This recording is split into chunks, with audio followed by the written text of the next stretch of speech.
गाय को रोजाना एक रोटी खिलाने से कौन सा फल मिलता है? एक समय की बात है जब भगवान कृष्ण द्वारकाधीश में बैठे हुए थे। तभी वहाँ पर देवी राधा पहुँचती हैं और कहती हैं, हे स्वामी, मेरे मन में एक बहुत दिनों से एक प्रश्न परेशान कर रहा है और मेरे मन में उस प्रश्न के उत्तर की लालसा उठी हुई है। तो आपकी आज्ञा हो तो मैं आपसे पूछूं? तब भगवान श्री कृष्ण कहते हैं कि देवी, आपके मन में कौन सा प्रश्न है और वह निसंकोच होकर पूछो। फिर माता राधा कहने लगी, स्वामी, गाय को रोजाना रोटी खिलाने से और उसकी सेवा करने से कौन सा फल प्राप्त होता है और गाय के किस अंग को छूने से सभी रोग मिट जाते हैं। फिर भगवान कृष्ण कहने लगे, हे देवी, आपने मनुष्य जाति के लिए बहुत ही महत्वपूर्ण प्रश्न पूछा है। जो वह मनुष्य गाय को कष्ट देता है, उसे उसके पापों के कर्मों के कारण नरक में दंड भोगना पड़ता है। परंतु जो मनुष्य गाय की सेवा करता है, उसे उत्तम लोक की प्राप्ति होती है। गाय की सेवा करने से इस मृत्यु लोक में और परलोक में मनुष्य की कौन सी फल को प्राप्ति होती है, मैं आपको इस महान कथा के माध्यम से बताता हूँ। हे देवी, आप इस कथा को बड़े ही ध्यान से पूरी सुने।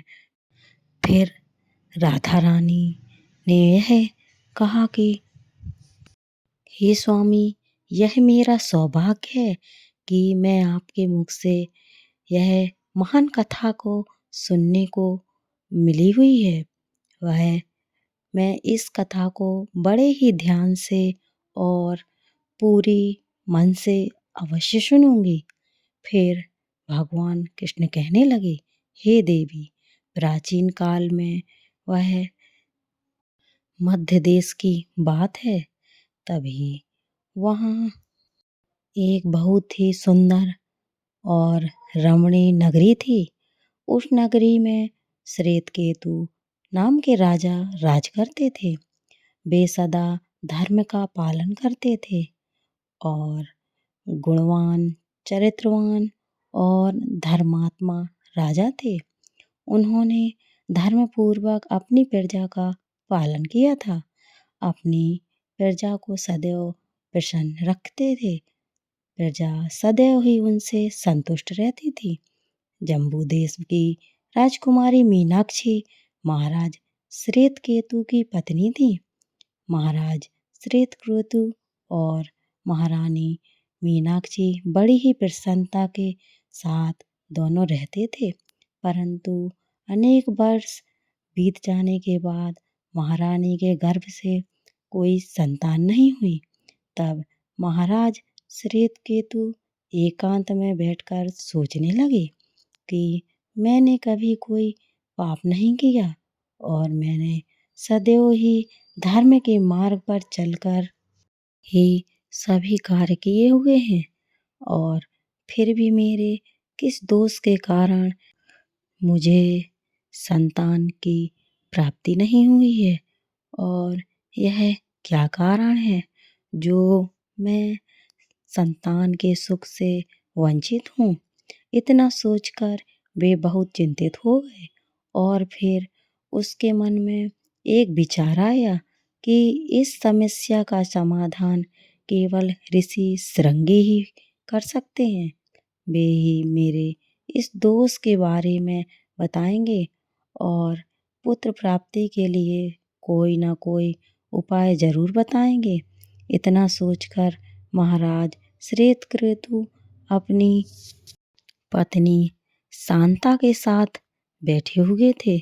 उसी समय महाराज श्वेतकेतु महारानी के साथ उनके पास जाते हैं और जाकर उनके दर्शन करते हैं। फिर ऋषि श्रृंगी ने महाराज श्वेतकेतु का स्वागत किया और उनकी पत्नी शांता ने महारानी का स्वागत किया और उनको कुशल मंगल पूछते हुए उन्हें आशीर्वाद दिया। फिर ऋषि श्रृंगी महाराज के श्वेतकेतु से कहने लगे, हे राजन, सब कुशल मंगल तो है, आपका और महारानी का आज अचानक मेरी कुटिया में पधारने का क्या प्रयोजन है? किस कारण से एक महान सम्राट को अपना राजपाट छोड़कर इस जंगल में आना पड़ा? फिर राजा के श्वेतकेतु ने कहा, हे ऋषि श्रेष्ठ, मैं आपसे सहायता मांगने के लिए आया हूँ।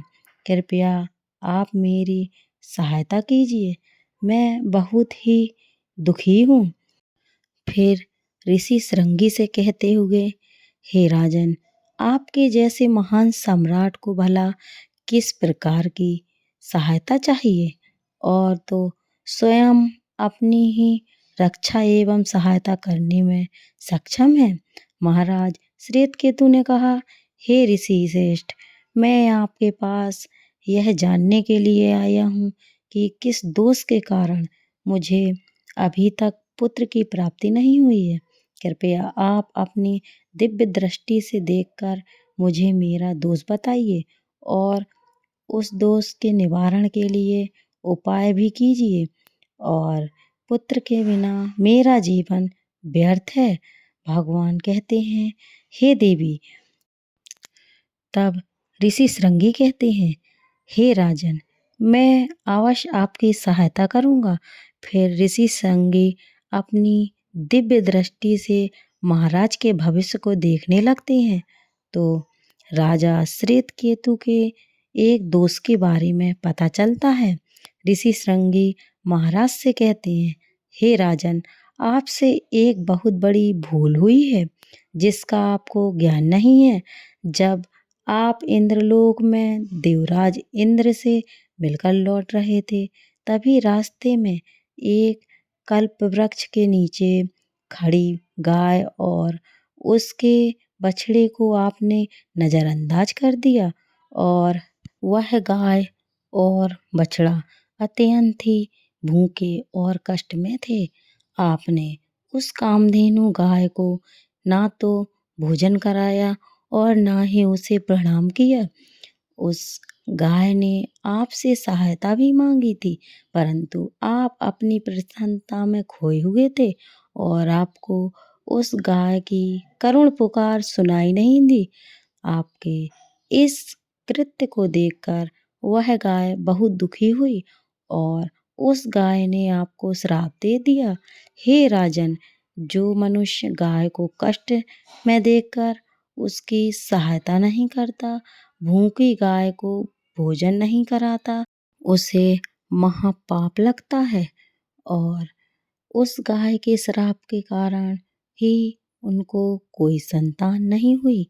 यह वह ऋषि श्रृंगी ने कहा। इस प्रकार से ऋषि श्रृंगी ने महाराज श्वेतकेतु को उनके दोष के बारे में बताया, जिसे सुनकर उनके दोष के बारे में पता चला और महाराज बहुत दुखी हुए और पश्चाताप करते हुए कहने लगे, यह मैंने क्या कर दिया? मुझे अपने आप पर धिक्कार है। मेरी ही मूर्खता के कारण एक गाय को और उनके बछड़े को इतना दुख सहन करना पड़ा। मुझे तो अब राजा बने रहने का भी कोई अधिकार नहीं है। महाराज श्रृंगी कहते हैं, हे ऋषि श्रेष्ठ, मैं अपनी इस भूल को सुधारना चाहता हूँ। कृपया आप मुझे कोई उपाय बताइए जिससे मैं इस घोर पाप से मुक्ति पा सकूं। मेरा अपराध क्षमा के योग्य तो नहीं है, परंतु फिर भी मैं प्रायश्चित करना चाहता हूँ। हे भगवान, मैं अब क्या करूं? तब भगवान कृष्ण कहते हैं कि देवी। फिर ऋषि श्रृंगी ने कहा, हे राजन, आप दुखी ना हो। इस दोष से मुक्त होने का उपाय मेरे पास अवश्य मिलेगा। आप मेरे आश्रम में बंधी हुई गाय की सेवा करो। यह गाय उसी की पुत्री है जिसकी आपने सहायता नहीं की थी। अपनी पत्नी के साथ मिलकर तुम इस गाय की सेवा करो और उसकी आराधना करो। वह तुम्हें अवश्य पुत्र प्रदान करेगी। तभी वह गाय जंगल में आश्रम में प्रवेश करती है। उस गाय को आता हुआ देखकर ऋषि श्रृंगी बोले, हे राजन, देखिए, केवल स्मरण करने मात्र से ही कल्याण करने वाली गाय, यह गाय स्वयं चलकर आ गई। आप कितने भाग्यशाली हैं। गाय निश्चित ही आपके दुख दूर करेगी। आप जंगल में इस गाय के पीछे पीछे चलकर वह इसकी सेवा करो और यह आपको जंगल में रहने वाले हिंसक पशुओं से भी इसकी रक्षा करो। और आश्रम में लौट जाने पर रानी मीनाक्षी इस गाय की सेवा करेंगी। इससे प्रसन्न होकर यह गाय तुम्हें निश्चित ही पुत्र प्रदान करेगी। फिर महाराज श्वेतकेतु ने ऐसा ही करने का वचन लिया और फिर दूसरे दिन सुबह महारानी ने गाय की पूजा की और महाराज उस गाय को चराने के लिए जंगल में लेकर गए। जब वह गाय चलने लगती तो महाराज उनके पीछे पीछे चलते और इधर उधर से हरी घास लाकर उस गाय को खिलाते हैं। और जब वह गाय किसी वृक्ष के नीचे बैठती तो महाराज भी उसके साथ बैठकर विश्राम करते हैं।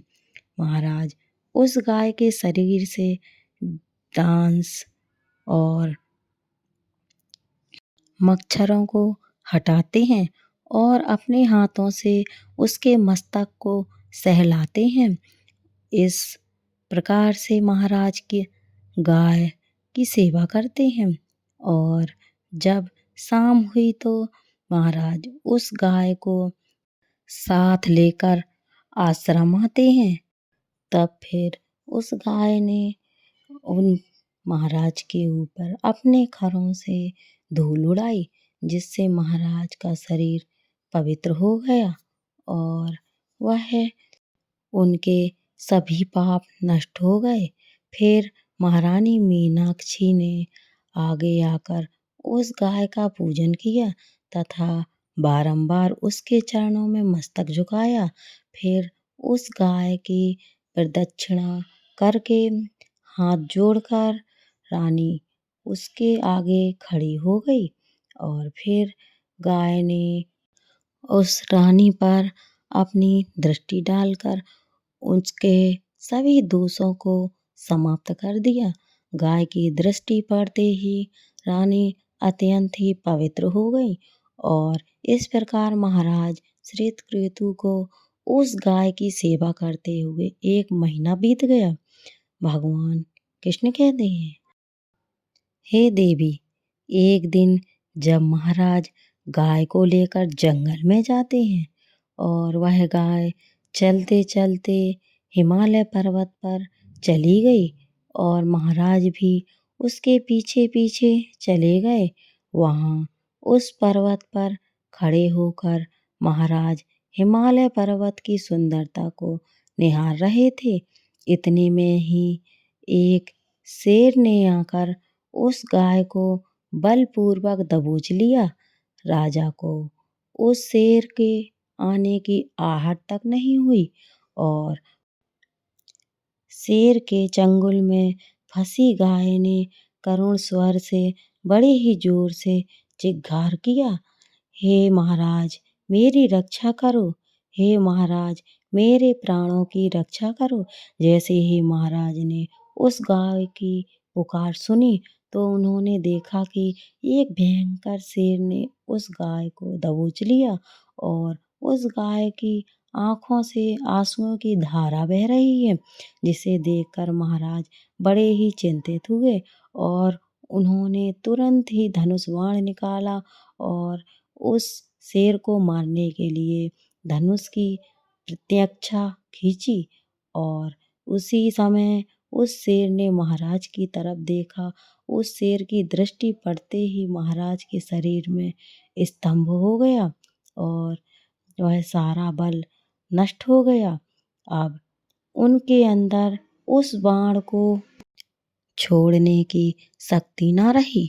फिर वह शेर महाराज से कहने लगा, हे राजन, मेरे ऊपर प्रहार करना तुम्हारे बस की बात नहीं है, क्योंकि माँ राधा का दूसरा रूप माँ शक्ति का है और माँ शक्ति मेरे पीठ पर बैठती हैं।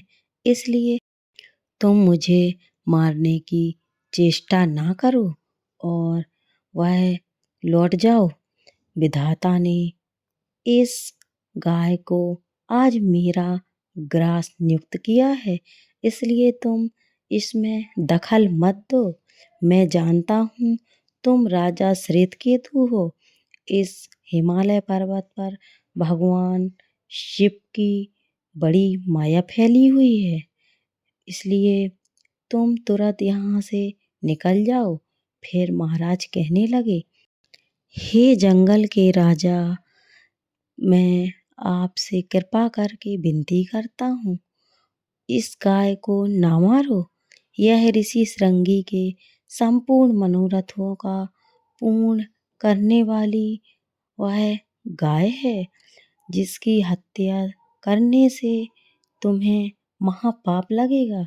गुरुदेव ने मुझे इस गाय की रक्षा करने के लिए और सेवा करने का आदेश दिया है। इस गाय को एक बछड़ा भी है और वह इस गाय को मारने के लिए छोड़कर नहीं जा सकता। वह भगवान कृष्ण के सेवक हो, इसलिए तुम्हारे हाथ में इस गाय को छुड़ाना मेरे ही संभव नहीं है। इसलिए हे जंगल के राजा, मेरी तुमसे यह विनती है कि तुम इस गाय का जीवन दान दे दो और इस गाय के बदले में तुम्हें मैं अपना शरीर समर्पित करता हूँ, जिससे तुम्हारी भूख मिट जाएगी और वह इस गाय की रक्षा भी हो जाएगी और मेरे वचन का पालन भी हो जाएगा। साथ ही रक्षा के प्राण त्यागने से उत्तम गति की प्राप्ति हो जाएगी। इतना कहकर महाराज उस शेर के सामने हाथ जोड़कर बैठ गए और आंखें बंद कर फिर अचानक उस राजा के कानों में आवाज आई कि हे राजन, उठो, मैं तुम्हारी सेवा से अत्यंत प्रसन्न हूँ। यह सुनकर महाराज उठकर खड़े हो गए और उन्होंने अपने सामने उस गाय को देखा और वह शेर कहीं आसपास दिखाई नहीं दे रहा था। तब वह गाय राजा श्वेतकेतु से कहने लगी, हे राजन, मैंने ही अपनी माया से शेर का रूप धारण करके तुम्हारी परीक्षा ली और यमराज भी मुझे पकड़ने का विचार नहीं कर सकते, क्योंकि मेरी रक्षा के लिए तुम जैसे प्राण देने वाले के लिए तैयार हो गए और इसलिए मैं तुम पर बहुत प्रसन्न हूँ और तुम मुझसे वरदान मांग लो। मैं तुम्हारी मनोकामना हूँ और मैं अवश्य तुम्हारी पूर्ण करूँगी मनोकामना। फिर महाराज श्वेतकेतु कहते हैं, हे गौ माता, मेरे मन में जो इच्छा है आप वह अवश्य जानती हो। कृपया आप मुझे प्रदान कीजिए। मेरी यह कामना है कि भगवान कृष्ण कहने लगे कि हे देवी। फिर उस गाय ने कहा कि राजन, तुम पत्ते के द्रोण से मेरा दूध लेकर उसका पान करो और तुम्हें अत्यंत बुद्धिमान, गुणवान, पुत्र की प्राप्ति होगी। महाराज श्वेतकेतु कहने लगे, हे माता, इस समय पर मैं आपके मधुर वचन सुनकर ही तृप्त हो चुका हूँ। अब आप मेरे साथ आश्रम पर चलिए। मैं आपकी पूजा आराधना करके तथा मेरे अनुष्ठान को पूरा करके आपके अमृत समान दूध का पान करता हूँ। उसके बाद महाराज श्वेतकेतु उस गाय को लेकर आश्रम चले गए। आश्रम पर पहुंचने पर महारानी मीनाक्षी के आगे जाकर उस गाय का पूजन किया। तब उस गाय ने कहा, हे महारानी, आप मेरी पीठ को स्पर्श करें, जिससे आपको अत्यंत गुणवान, बलवान और बुद्धिमान पुत्र की प्राप्ति होगी। फिर महारानी ने गाय की पीठ को स्पर्श किया। महाराज और महारानी ने उस गाय को विधिवत पूजा और आराधना की और उसके अमृत के समान दूध को प्रसाद समझकर ग्रहण किया। उन दोनों की प्रसन्नता को देखकर श्रृंगी ऋषि कहने लगे, हे राजन, अब यह गाय तुमसे प्रसन्न है और तुम्हारी मनोकामना अवश्य पूर्ण होगी। जो भी मनुष्य गाय की सेवा करता है, उसे भोजन कराता है और प्रदक्षिणा करता है, उसके सभी मनोरथ सफल हो जाते हैं। जो भी गाय की रक्षा करता है, उसकी कभी दुर्गति नहीं करता है। मृत्यु के बाद वह वैकुंठ लोक को जाता है और भगवान विष्णु के साक्षात दर्शन करने का सौभाग्य उसे प्राप्त होता है। जो श्रद्धा पूर्वक गाय का दूध पीता है, वह सभी रोगों से दूर रहता है। जो गाय की पीठ पर कुबड़ होता है, उसे स्पर्श कर लेता है, तो उसके सभी दोष पाप नष्ट हो जाते हैं। जो गाय का दान करता है, वह बैतरणी नदी को भी वह गाय की पूंछ पकड़कर पार कर लेता है। जो स्त्री रोजाना गाय को रोटी खिलाती है, वह सौभाग्यशाली बन जाती है और गाय समस्त पापों का नाश करने वाली है। इसलिए हमेशा उसकी रक्षा, पूजन तथा उसे भोजन कराना चाहिए। इतना करके भी वह मनुष्य सभी सुखों को प्राप्त कर सकता है और उसकी दरिद्रता समाप्त हो सकती है। तो दोस्तों, हमारी यह जानकारी अच्छी लगी हो तो वीडियो को लाइक करें, शेयर करें, सब्सक्राइब करें और बेल आइकन को दबाना ना भूलें, ताकि इसी प्रकार की अच्छी अच्छी जानकारी हम आगे भी लेके आते रहेंगे। जय श्री कृष्णा दोस्तों।